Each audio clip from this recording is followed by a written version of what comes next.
Mas maraming Pilipino ang sang-ayon sa mga impeachment complaint laban kay Vice President Sara Duterte kumpara sa mga tutol. Ayon yan sa survey ng Social Weather Stations o SWS. Nakatutok si Dano Tingkungko.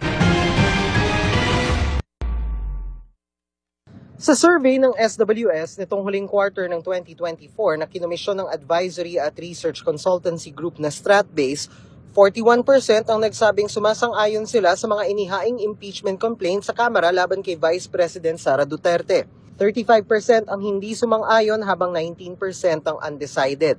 Kung hihimayin ang naturang impeachment ay pinakasuportado ng mga nasa Balance Luzon, kung saan 50% ang sumang-ayon, sinundan ng National Capital Region, Visayas at Mindanao. Pinakamarami naman ang hindi sang-ayon sa baluarte ni Duterte sa Mindanao kung saan 56% ang nagsabing hindi nila suportado ang mga inihaing reklamo. Sa ngayon, 3 impeachment complaint na ang inihain laban kay VP Duterte at may inihahanda pa umanong ika-4 na reklamo. Tinanong din ng mga respondent kung ano ang maaaring maging basehan para ma-impeach ang vice-presidente.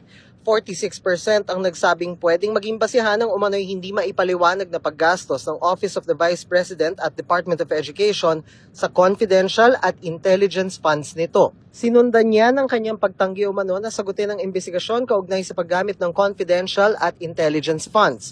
Umano'y ill-gotten wealth na hindi umano maipaliwanag ng Statement of Assets, Liabilities and Net Worth o SAL-and-Form ni Duterte. Sinunda ng mga pagbabanta niya sa buhay ni Pangulong Bongbong Marcos, First Lady Lisa Araneta Marcos at Speaker Martin Romualdez at umano'y pagkakasangkot niya sa extrajudicial killings nung siya ay mayor pa ng Davao City. Isinagawa ang survey nitong December 12 hanggang 18, 2024 sa 2,160 respondents at may margin of error na plus or minus 2%. Hinihingan pa namin ang reaksyon ng bise kaugnay sa naturang survey. Nauna nang sinabi ni Duterte na handa siyang harapin ang mga ito at dumepensa ring wala siyang nilabag na batas.